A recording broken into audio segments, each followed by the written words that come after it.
Assouvir sa soif de connaissance, garder un corps sain et amener les autres à changer leur regard, c'est ce que nous enseigne Chio, le héros de cette histoire. Cordial bonjour, je suis Priscilla Desjardins de la Forêt et vous êtes sur Belle en Bulle, une chaîne dédiée au manga de façon toute personnelle. En cette période de fête, il est toujours plaisant de recevoir un livre, d'autant plus pour nous, fans de manga. Souvent synonyme d'évasion, prônant de belles valeurs qui nous portent, voire nous transcendent, un quotidien au mieux morne, au pire difficile à vivre. C'est exactement les pas qu'emprunte notre héros Chio. The Magus of the Library, c'est parti!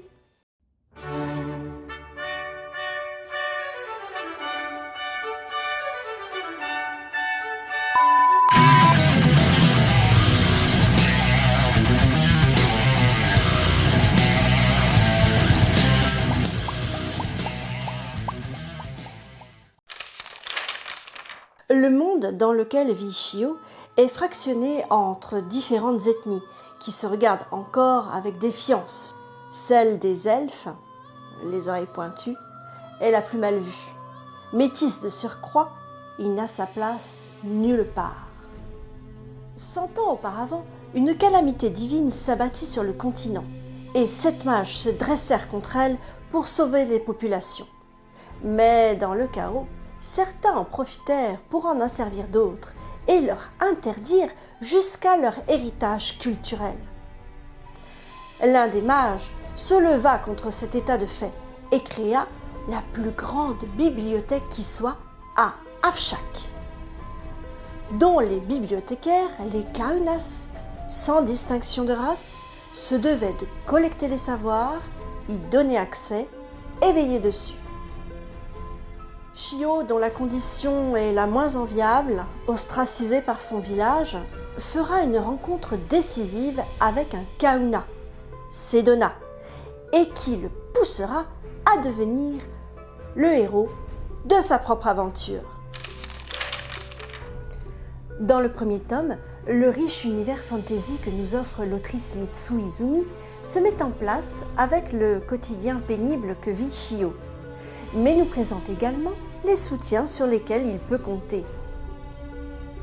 Puis interviennent les Kaunas, qui ont pour mission d'inspecter un grimoire magique dans son village, et la rencontre avec l'impétueuse Sedona, qui a tout du chevalier en armure dont rêvent tous les enfants. C'est là qu'est développé le postulat de Magus of the Library.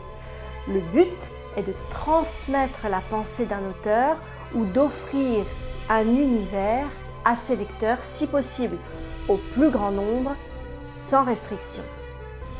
On découvre l'historique de l'évolution du support écrit jusqu'au livre tel qu'on le connaît. On en apprend un peu plus sur les différentes missions des Kaunas, comme la raison de leur venue au village de Chio.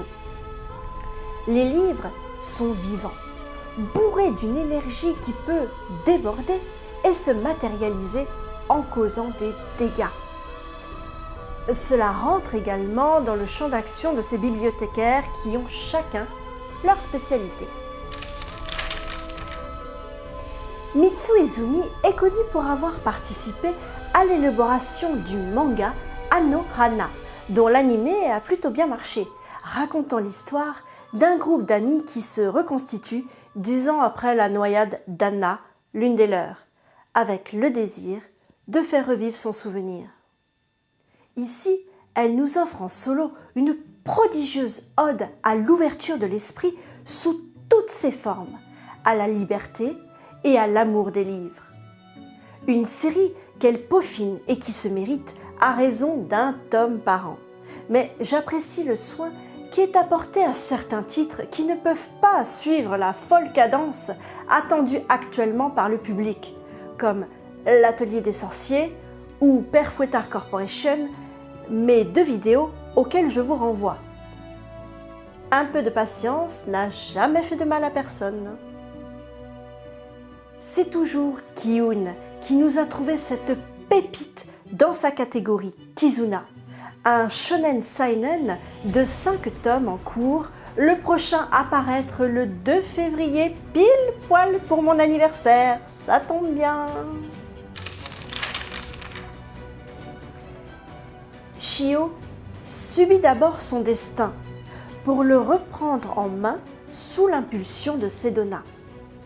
Il a tout du jeune héros de shonen, attachant et dont la différence fera la force.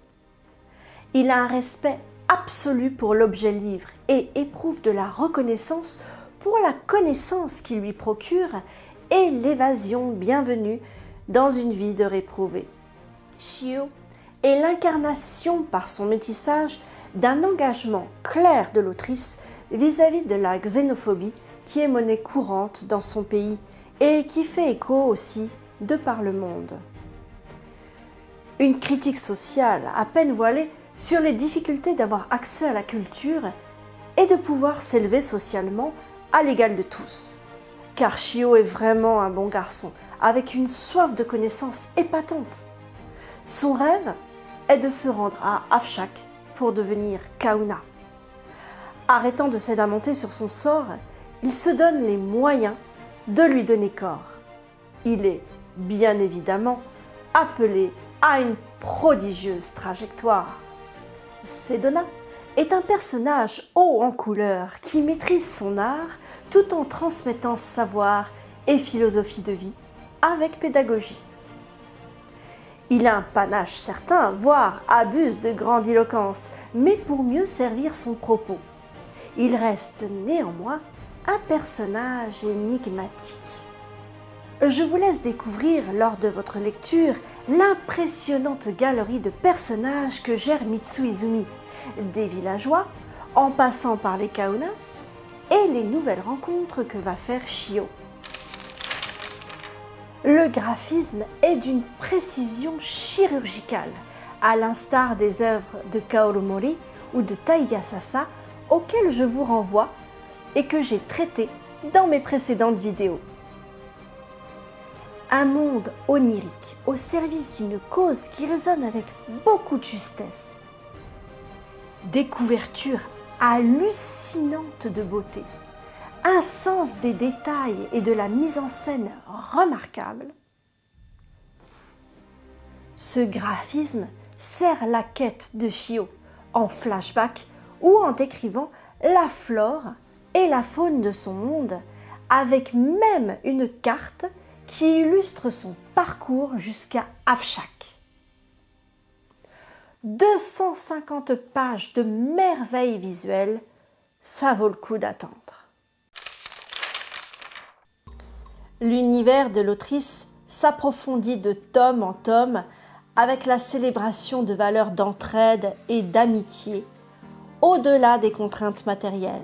Travailler en bonne intelligence et en tirer du bien-être, que demander de plus? Un univers immersif, soigné et réfléchi, qui se savoure tel un sucre d'orge de saison et qui se dévoile en une rêverie orchestrée de main de maître. Laissez-vous tenter. Je vous souhaite de très bonnes fêtes, prenez du temps pour vous et lisez. Cordialement vôtre.